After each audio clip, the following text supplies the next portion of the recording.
May 3rd, 2024. This is Rhys Wallace, if you haven't picked up on that. And I'm with Wayne Saunders, a pillar of scouting in Philadelphia, as I like to call him. So how long have you been in scouting, Mr. Wayne? I've been in scouting quite a while. I actually started out in Cub Pack 445, South Philadelphia, when my mom was a den mother in 1958. 1958. Okay. 58. That's good. That's good. So, since you were a scout in 58, what was scouting like in the 50s and 60s? Scouting in the 50s, 60s in Philadelphia, it was pretty busy. There was a lot of units. And for me, it was a lot of fun because it seemed like I made a lot of friends in scouting, but I know because the way South Philly, I had buddies that was on Washington Avenue side of South Philly that was in scouting, and we would get together at some of the camporees we had, but scouting was really, really active, and it was part of a young person's life at that time. Good. It was part of your life. You knew you was either going to be a scout or the other big thing would be like the Civil Air Patrol. Oh, okay. But a lot of times you knew you were going to be a scout. At some point in time in South Philly, you were going to be a scout, whether you stuck with it or not. You knew you were going to be a scout because most of our buddies and friends were active in scouts. Very good. So you mentioned your Cub Scout pack. So what troop did you go into? Okay, I went into troop. It was 373. That was actually in one of the AME churches that was in South Philly. Okay. We started there. We moved between two AME churches. One was at 22nd and Reed St. Simon's. Then I think something happened within the church. And then we moved over to Zion AME, which was one of the biggest AME churches probably in South Philly at that time. And that's when we became Troop 373. Cub Pack 373, Troop 373. And we also had an Explorer Post 373. So the pack fed the troop, and the troop fed the Explorer Post. But most of us, we all started out as Cubs together, ended up in the Explorer Post together also. Very nice. It's like family. Good. I'm glad. Now, were those units predominantly African American, or was it a mix of folks? Well, we were African American, and I was thinking about the other day, we did have one Italian, Anthony Traficani. Okay. So I guess you could say we were mixed with Anthony. Gotcha. And his dad would come out and help out too, but we did have one of the Italian kids from the neighborhood actually came and joined our troop. Nice. Very good. So what's your favorite memory about scouting from your youth?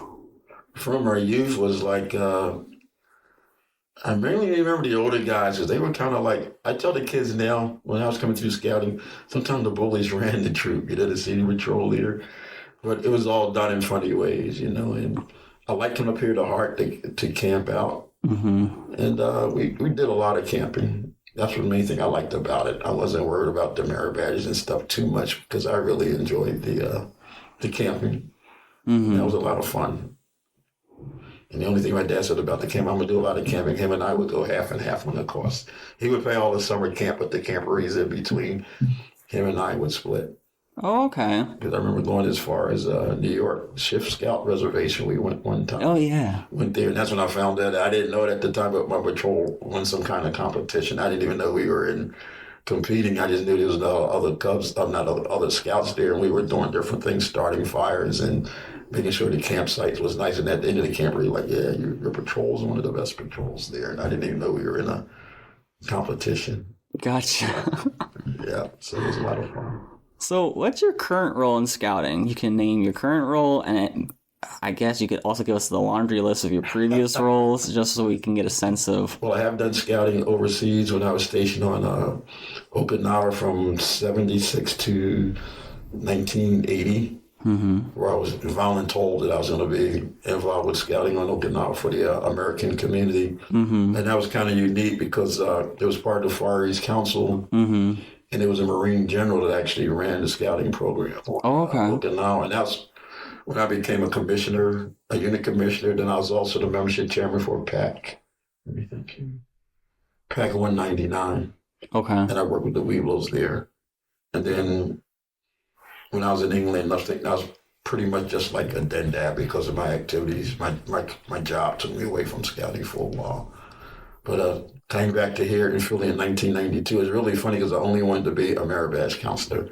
Oh. And then I had a friend of the family. She's like my goddaughter is actually working at Scout headquarters when we were down on 22nd Street. Yeah. And I went there. She's like, "Oh, Uncle Wayne, you can do this. You can do this. You can do this." And that's when I stuck my toe back into scouting here in the States. And I became, started as a unit commissioner. I was a merit badge counselor. Then it was a new pack that was set up by Marty Corbin. So one Saturday I got a call from the DE at that time, like, you got to go over and help this lady. She's got about 40 kids. And I went over there. That's how I got in pack with 125. And they were really unique because they had started out as a after school program pack. But one of the moms was like, it wasn't doing enough for her son and some of the other young scouters she knew. So she got it moved to a church and it became a traditional pack. Oh, excellent. Very good. And since then I became unit commissioner, roundtable chairman, and I wore many hats. I gotcha. And it was it's all good. It's a lot of fun. Good. Very good. And thanks to people like you that recognize me, I did just get the silver beaver. So thank you. Yes. Yes. Overdue, in my opinion. Overdue. Thank you. But, so how has scouting impacted your life and the lives of your family?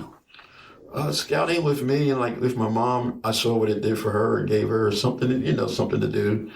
And she was really involved in it because she liked working with kids. She was good at that.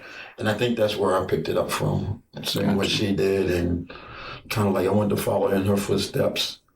And then we had a lot of, she had a cowmaster, his name was Daniel Wing. He was pretty big in the scouting too, throughout Philadelphia. He was known as Uncle Dan. So I feel like I'm following his footsteps. And my scoutmaster, Isaac Ivory, he just remembers me for pulling pranks. Yeah. And getting the hiking merit badge. I think I was 12 or 13. I did the hiking merit badge. Gotcha. But I did like to have fun, and at times I would pull pranks. I gotcha. It was a lot of fun. Good. But it prepared me for, like, when I went in the military, it prepared me for how to be a leader and just how, I could go out and, I'm not going to say I was fearless, but I wasn't as scared as certain, training and none of that stuff even bothered. It didn't faze me, just like Boy Scout camp, except I'm wearing a different uniform. Gotcha. So, very good.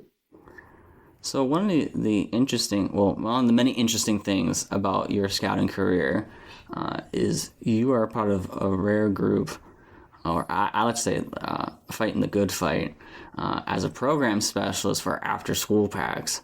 So what made you do that?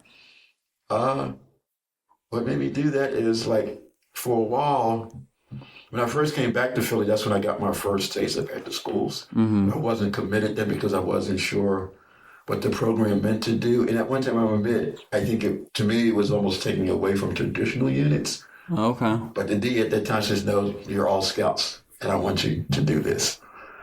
And so she got me involved in it, Melissa Gilbert. She got me involved. I think her last name was Gilbert. And she's the one like, hey, they're all scouts, and the kids really need to be exposed to a scouting. So she thought I was one of the better people, to do that. And then when I thought I was going to move to the Philippines several years ago, and I kind of I was active, but I was just starting to drift to prepare to go overseas a little bit. Then COVID came. Yes. And then people found out that I was still here and didn't leave. And that's when Lon Scott asked me to get involved with the after-school program a little bit more. Oh, okay. So, and it's a good program because some of them they really, really need it. And I have brought a few over from the after-school program into traditional units. Oh, good. They stuck it out. Good. They have liked it. It's harder than running a traditional unit.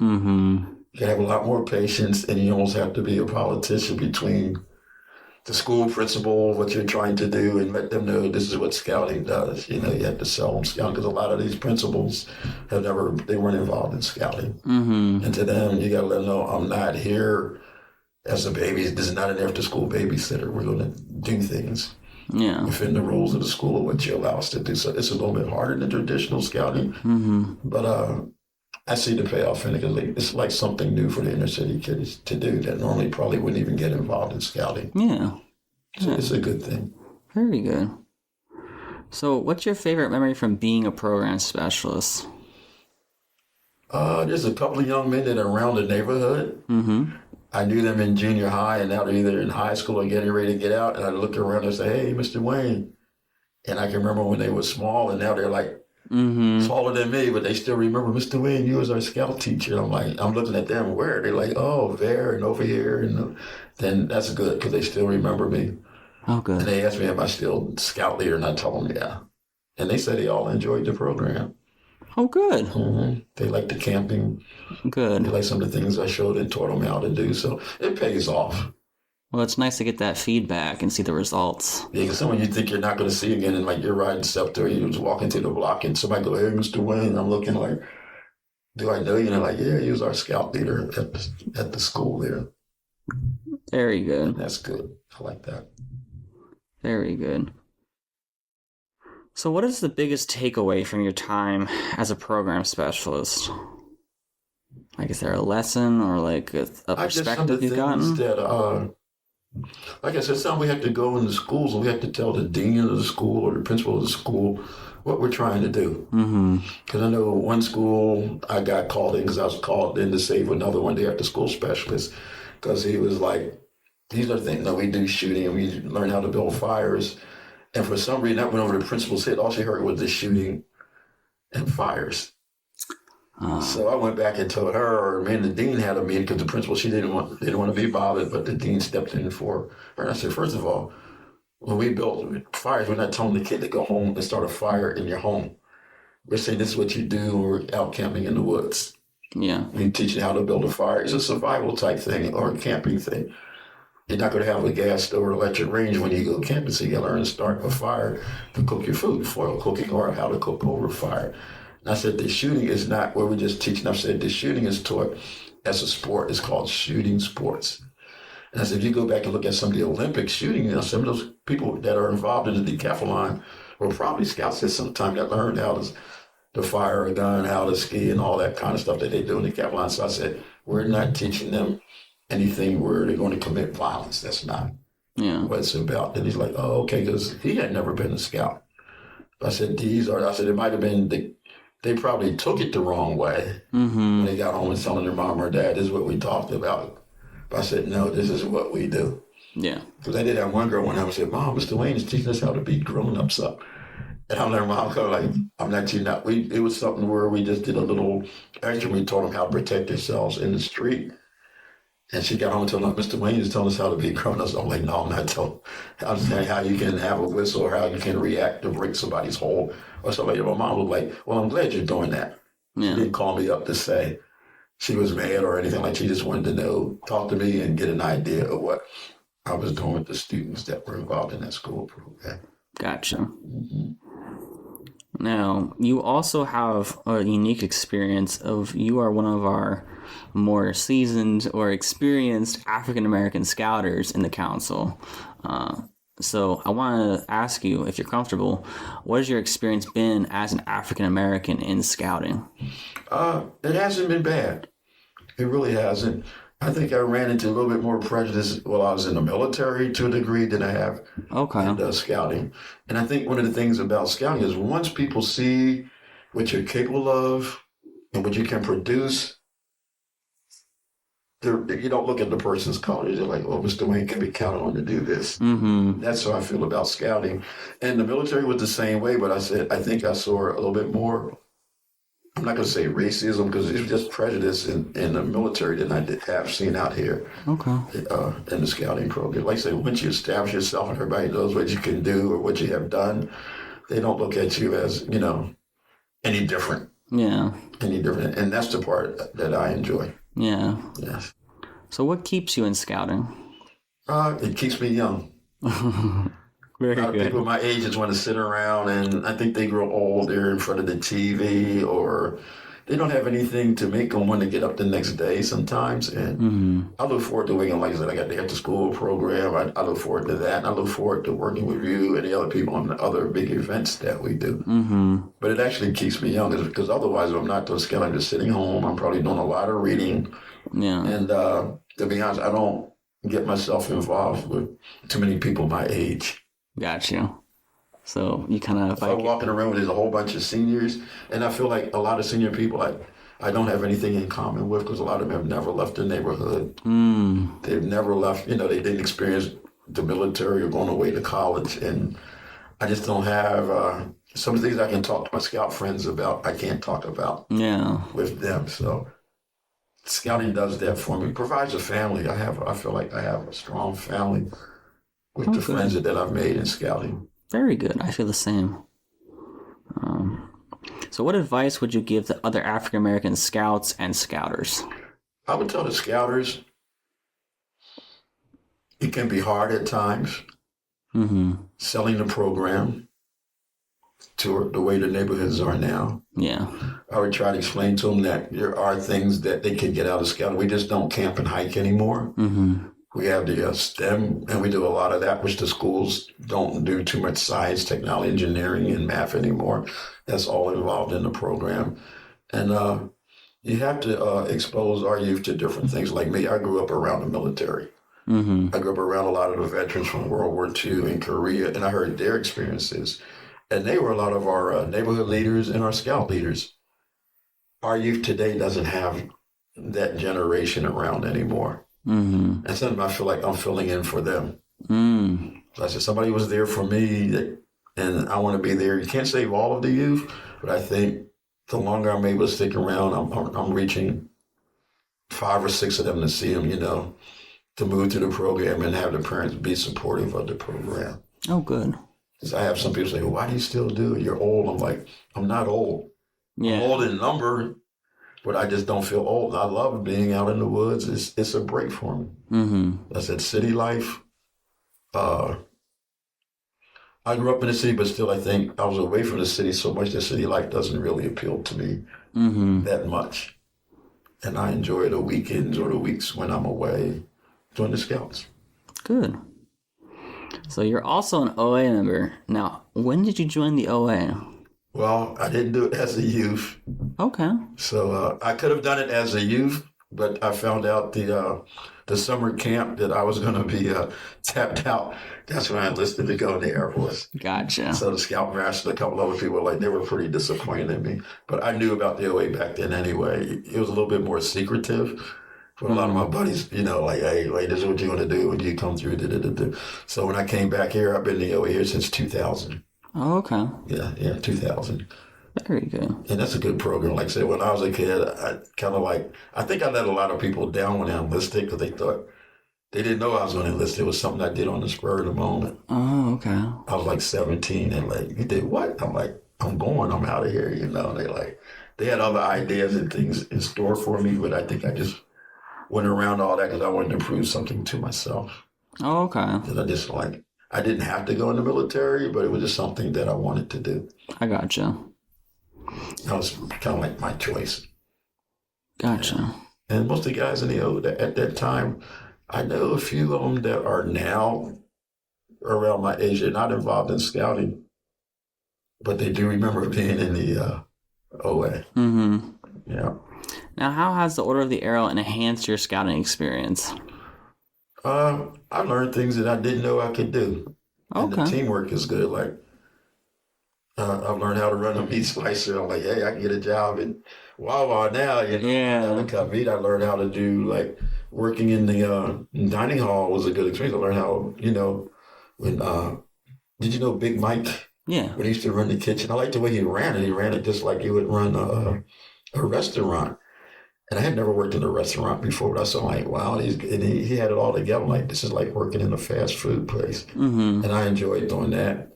I've done some work where I never thought I'd be helping to help lay pipe, for a latrine or, for the dining facility, something like that. So the OA is good where you can come out and learn something that you didn't know you could do.